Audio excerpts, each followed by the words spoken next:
in the local newspapers, be sure to grab a copy this morning. Now, one thing that has come to the limelight in the past few days is press freedom. We have seen the Deputy President threaten to sue a media house for that Hustlers Jet story. We have seen the Media Council of Kenya order a national newspaper to publish an apology to the president for reporting that he was not fit to stand for presidency. We have also seen a lot of debate in the National Assembly with some members of parliament saying things to the effect that gagging the media is an option for Kenya. Let's take a look at some of those sentiments. The forces out there, including the national media, that are saying money has been wired, they better tell the country whether national media is paying on behalf of the Deputy President. As of today, no payment has been made, the Speaker. The Leader of Majority has severally and passionately mentioned the issue of national media.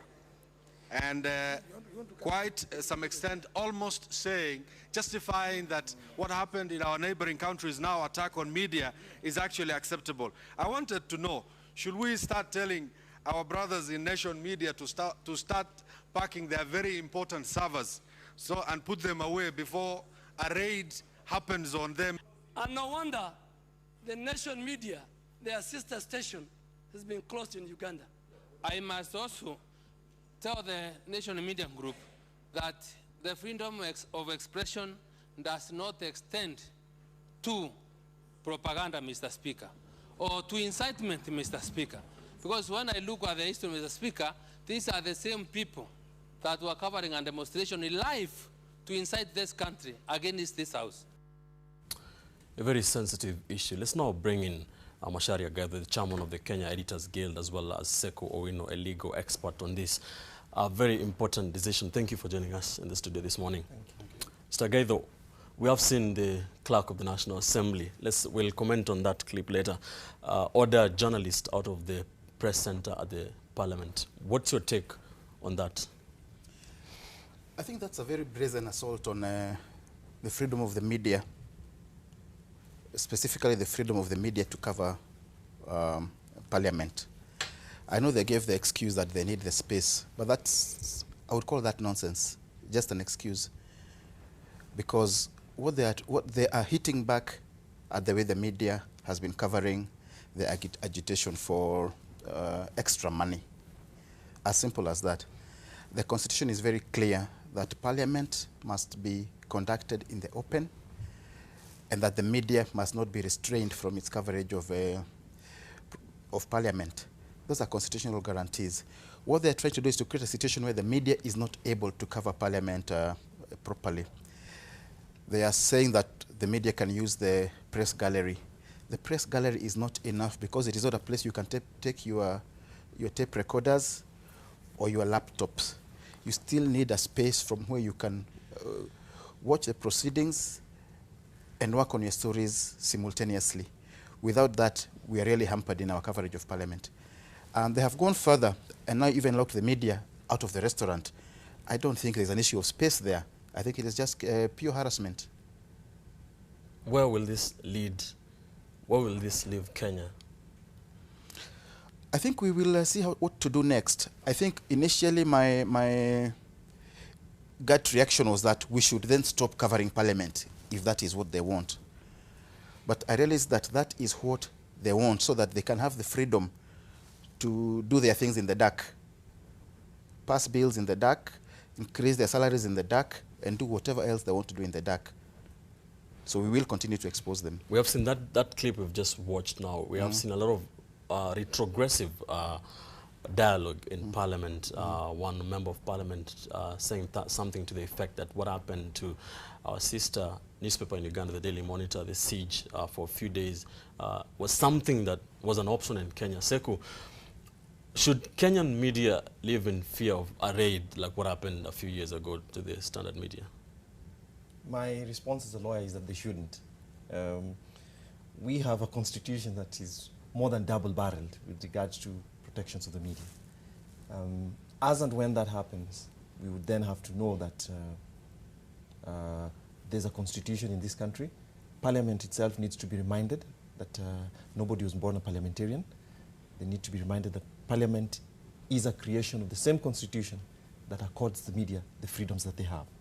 And that if they have a responsibility as Parliament, it is to ensure that the constitutional freedoms and liberties that are enshrined in the Constitution are actually supported for purposes of full enjoyment. So sitting as media and as a lawyer, I would say we have nothing to be worried about. Yes, of course, some people are acting contrary to it, but they need to be reminded that they are acting unconstitutionally, and that constitution itself has consequences for unconstitutional acts. Yes. We have seen in the past 10 years under the Kibaki administration, a lot of steps have been made, remarkable progress in terms of press freedom. And now we are seeing this with the Jubilee government coming to power. What does that say about the Kenyatta administration? It's very scary. Are we going back to the dark old days? It was under the Kibaki administration that we saw the raid on the Standard. Memories are still fresh. Now, what we're hearing from the majority leader is that this government can do exactly the same kind of thing. Now, the majority leader is not an ordinary MP or some backbencher.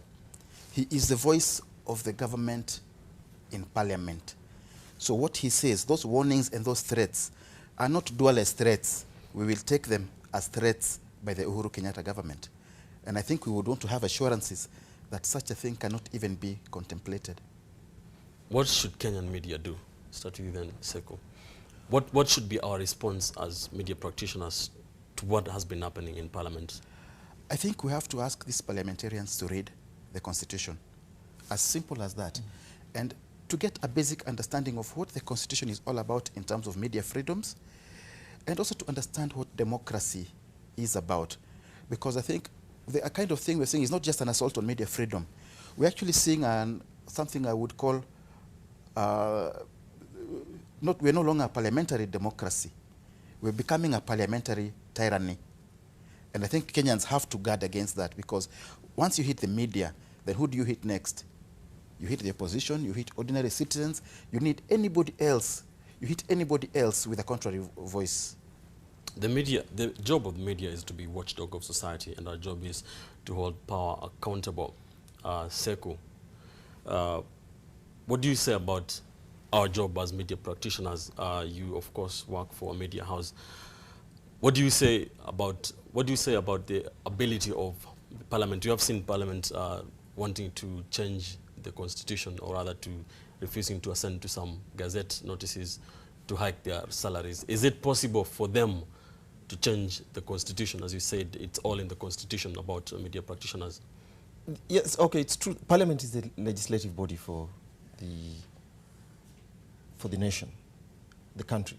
But I think people need to remember that we have the Constitution of Kenya 2010. And this is something that needs to be said again and again and again. It is not business as usual.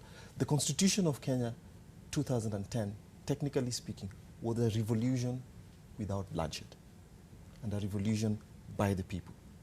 And that the only sovereign institution within that constitution are the people of Kenya. And one of the revolutionary statements within it and declarations within it was that the people of Kenya are the ultimate sovereign and the only sovereign. And they reserve for themselves, among other things, the right to make law. They actually took it up from Parliament and said, there are certain parts of this constitution that we are telling you, even you as Parliament cannot touch. One of them being the Bill of Rights, among others, wherein is freedom of expression, freedom of information, and the freedom of the media. Okay? So I think Parliament needs to be put in its right place. Though in fairness, I must say that most of this agitation against the media appears to be coming off the National Assembly rather than Parliament as a whole, now that we have a bicameral legislature. But I think the National Assembly, as my colleague Macharia Gaitho rightly says, needs to just reread the Constitution and intellectually rearmor itself with what its position in the constitutional terrain should be. They cannot do everything, and they need to remember that these freedoms that media seeks to exercise were not given to them by Parliament because they didn't legislate them. They are the result of a referendum in constitution making. And so they need to be reminded there are certain things even you, as much as you perceive yourself as powerful, cannot touch. Your power is circumscribed by that constitution. So the media needs to go that way and to remind the whole republic that we exercise these freedoms and liberties and rights on your behalf and as a platform for the people's expression and for their rights to information. Mr. Gaitho, what does the constitution say about regulation of the media in Kenya? I think it is very clear. It is part of the Bill of Rights. And in fact, I have a copy here. And it puts it very plainly. And this is for the first time in Kenya when you have media freedom included in the Bill of Rights. That is section 34. Freedom of and independence of electronic media and all other types of media, electronic print and all other types of media is guaranteed. The state shall not exercise control or interference over any person engaged in broadcasting, production or circulation, publication. The state shall not penalize any person for any opinion or view or content of broadcast, publication or dissemination. Broadcasting and other electronic media have freedom of establishment, subject of course to the basic licensing procedure. As simple as that, there shall be no interference in the media. The Constitution further provides elsewhere that media shall have the right to report on what is going on in Parliament, because that is the only way citizens will know what is going on in Parliament. And by taking that right away from media practitioners, you're taking that right away from Kenyans. Do media practitioners have the option of blacking out Parliament as a way of getting back, so to speak? That is an option, and it is still an open. It is still open. But what we are saying is that at a time like this, when Parliament is making such critical legislation on their own self-interest, things to do with their salaries, they want a blackout so that they can do whatever they want to do in the dark without the citizens knowing what they are doing. And that is what we are saying we will not give them. Let's go to the phone lines. We have a caller from Kakamega. Held on. Hello. Good morning, sir. Of course, we have seemed to have lost that caller. Of course, if you can call if you have any questions, of course, you have to ask on this very important discussion we are having on press freedom. Now, Sekou, do you think there is political will to press freedom in Kenya? I am not judging by that, what we've seen. I'm not a political analyst, but my guess from what I can see is that there isn't. Okay? Or that if it is not evident in words and in action as much as the Constitution would require.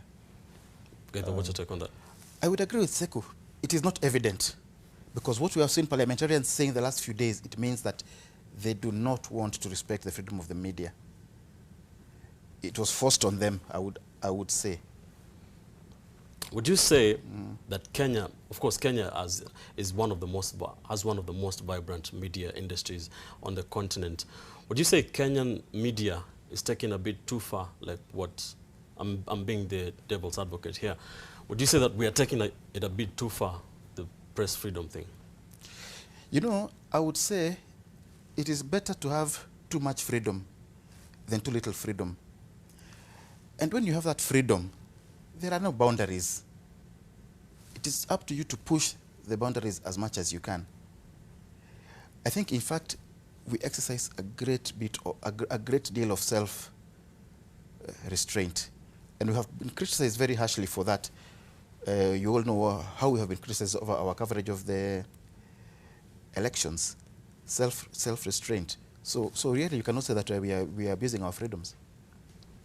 Sekou, from a media practitioner point of view, you representing a media house, do you think Kenyan media, do we self-regulate? Yes, we ought to self-regulate, and we do self-regulate to the extent that the regulations are constitutional and lawful. So, which is why I would span the argument that Kenya media is extending its freedoms too much. You can only exercise as much freedom as there is for you to exercise within law. And that is the limit, the constitutional limit, if any. And the reason it's called freedom is because you're supposed to exercise it. You're supposed to be free to do it. And so, of all these complaints that are being raised against the media, I do not see anybody citing a specific constitutional basis and saying, this is the extent to which you have exceeded what the Constitution permits you. And so I see that the media has just been doing what it ought to do as it sees fit within the constitutional spectrum that is available. Okay. Let's take a phone call from Kakamega. Alex. Hello, sir. Good morning. Hello, sir. Yes, sir. What's your contribution or question? I think the members of parliament are being greedy in a manner that if they cannot support the ordinary Mwananchi, it makes them as if they're the ones who went there without our assent. Therefore, I would like to say that let them know that we are going to withdraw them from the position they are now holding, because we are the people who elected them to whatever they are having. Therefore, media should be free as per the new constitution. They should know that things have changed, and this is a new Kenya. It's not the Kenya we used to have in the 90s. Thank you very much. Thank you, Alex. This is Alex from Kakamega supporting the media. Now, I've seen different reactions from social media, especially on Twitter. There are some Kenyans who have been criticizing the media, saying we are going a bit too far sometimes. Do you think Kenyans are behind the media in this? I think in general Kenyans are behind the media. I think every research and every opinion poll over the last 10 years shows that the media is one of the most trusted institutions in this country. More than parliament, more than the executive, more even than the judiciary. That is not me saying it. Do an opinion poll today, and that is the result you will get. Let's look at some some specific cases that have been raised in the past few months. We did see a local newspaper being ordered by the Media Council of Kenya to publish an apology, Sekou. The media, that particular newspaper had reported something like the president was not fit for office, and the Media Council ordered for publication of an apology. Isn't that, according to the Constitution, is that grounds enough for an apology? Oh, okay. The Media Council, first, let's start it there, has the power to order. It's one of the remedies which an aggrieved party may seek, so that if something is published against a party which is unfair or unlawful or defamatory, for instance, then you could be ordered to publish an apology. So they have the powers. And actually the Constitution is clear that the media ought to be regulated in terms of its operations and in terms of its conduct by an independent body, which is how it should be. And that is really how, if the process pans out, I do not know whether an appeal may be preferred, so I will not speak on the limits, specifically on the merits of that case. But that really is how it ought to be, that if somebody has a complaint, like Parliament, for instance, if they thought they had a complaint, whether Parliament as a whole or individuals within it, that is where they should take their complaint. And then, one of the challenges you have, whether before the Media Council or a court, is that you state your grounds. And this matter is dealt with legally and lawfully, and everybody gets their hearing, and a decision is made. Now, from what we see, the way the National Assembly specifically was reacting is that they do not want to take that legal path. Okay? And they're not demonstrating that this is what the media has done, which is not in accordance with the law.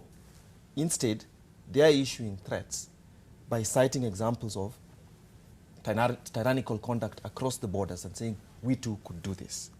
That is the reason for the worry.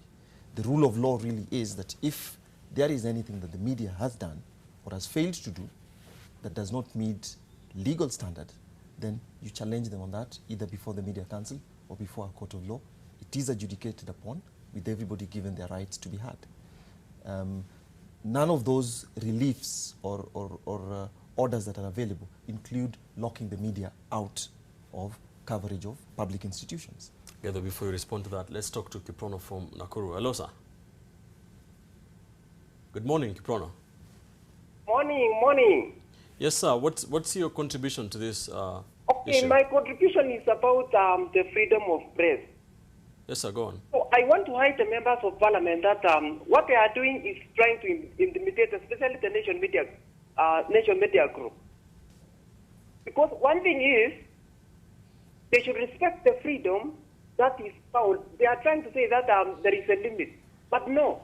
But one thing even that I have come to realize is that I think that there is no space even in the parliament. I think it is a cold war. They try to say that the nation media group is trying to intimidate members of parliament, but they find later that it was like a cold war for them. So they realized that what they were doing was not right. So they later come back and say that there is no enough space in the parliament. That's why what they did is trying to remove the media, all the media. So I had all the media groups or all the media to come up and join one hand and just fight them and just expose what is being hidden by these members of parliament. Thank you very much. I am Kiprono Bisto Nakuru. Thank you, Kiprono. Now, we were talking about that particular case against the Star. What do you think about that? The Media Council is a statutory body. We all subscribe to the Media Council. All media organizations in Kenya, the Editors Guild, the Media Owners Association, the Kenya Union of Journalists, the Kenya Correspondents Association, together with other interest groups like the Law Society, the churches, the trade unions, all are members of the Editors Guild. All are members of the Media Council.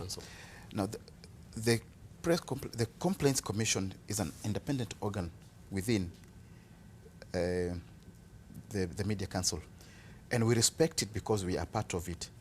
However, that does not mean we will always agree with its decisions, and that is why they are open to appeal. Personally, I am worried about a trend where we are seeing the Complaints Commission gagging free thought or free expression simply because you express your opinion and somebody is offended. You're found guilty. It's not just Uhuru Kenyatta. There have been a few other cases like that. I am worried about that trend because you really try to overregulate now. So, and I think these are the kind of things which should be appealed, because I think they are completely on the wrong premise. Simply because you offend somebody, you're guilty. But we have a right to offend. We have a right to offend. We have a right to give contrary opinion. That is not a crime.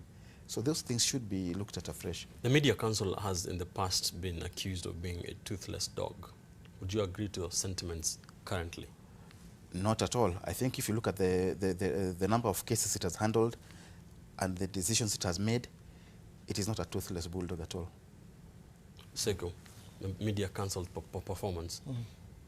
Yes, there's a sense in which I share Macharia's views that part of what the Media Council does, yes, it is a statutory body, it has its powers, and there's a sense in which, looking at the trends in terms of the decisions that it makes, complainants there have it too easy. And they sometimes would appear like they stifle thought. Just because somebody has come and expressed the fact that he was unhappy about a particular publication or a particular statement broadcast in the media, then he gets the sense that he's entitled to some reliefs, and therefore you're ordered to apologize or the other reliefs available. That I agree with.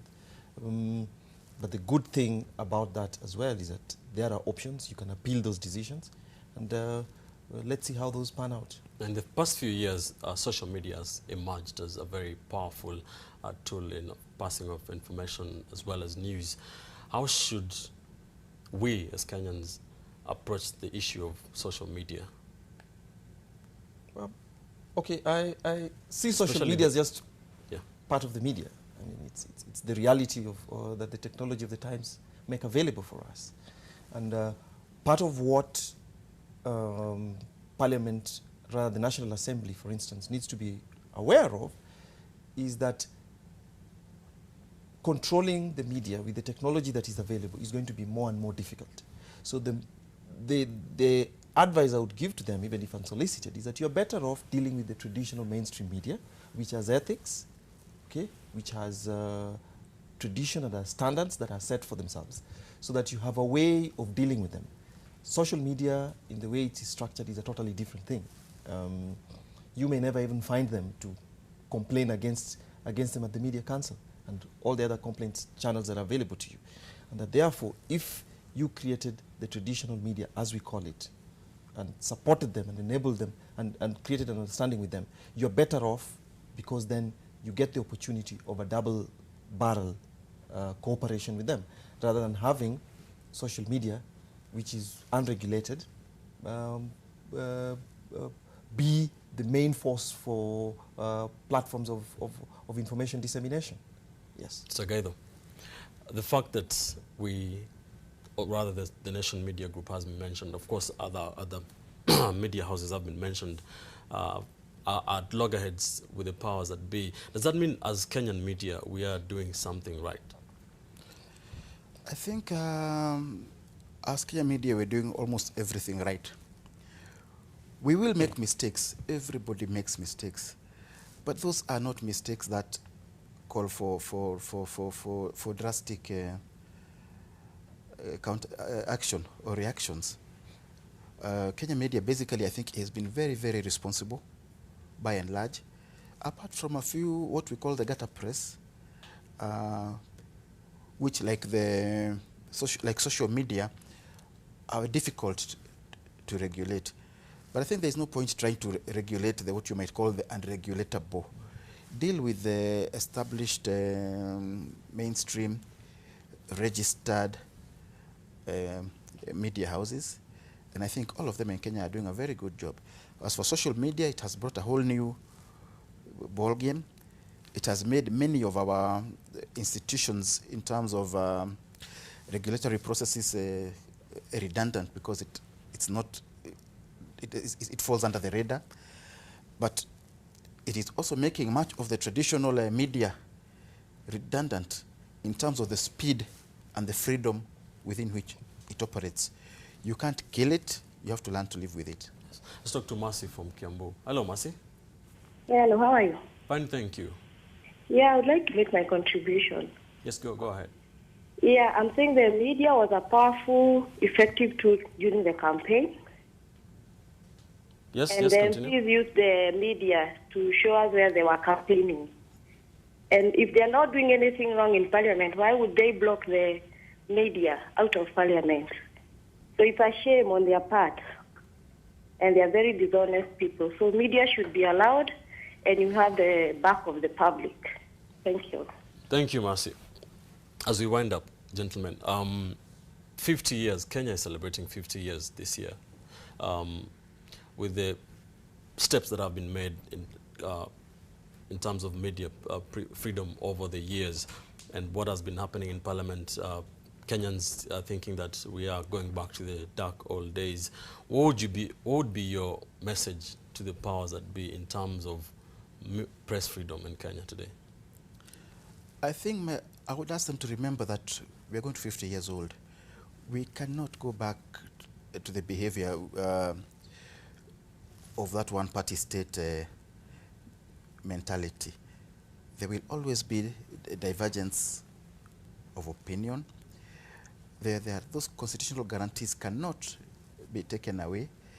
And the other thing is that freedom, whether it is media freedom or freedom of the citizens to think and talk and assemble, it is not a gift from the government. Those are inalienable rights. And as Sekou said, Parliament cannot take away the Bill of Rights. So however much they may make noise in Parliament, they're actually quite impotent when it comes to any laws that they may think will restrain our freedoms. It is better to accept that that is the reality of today and live with it. Thank you, Gaitho. Your last word, Sekou. Yeah, the same thing. That we have a constitution that sees Kenya in a particular way. And this is how it sees Kenya. It sees Kenya in which the public officials irrespective of the office they hold, are accountable, act in accordance with the Constitution, or else there are consequences. If it's a member of parliament, he can be recalled. If it's in the executive, he can be impeached. A governor can be recalled. Nobody is above this Constitution. Everybody must live within it. The media freedoms, freedom of speech and expression, the freedom of the media to operate freely, operationally, and the freedom of information, that is their right to seek information for purposes of performing their duties, are inalienable.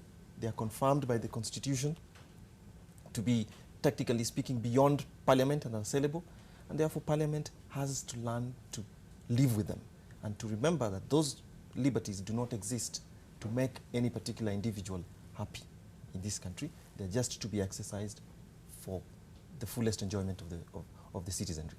Yeah. Thank you, gentlemen. Great talking to you this morning. Okay. I've been talking to Sekou, Owino and Macharia Gaitho on the very important issue of press freedom in Kenya today. You're watching AM Live. Our trend this morning is freedom. Keep it here. We're back shortly after the break.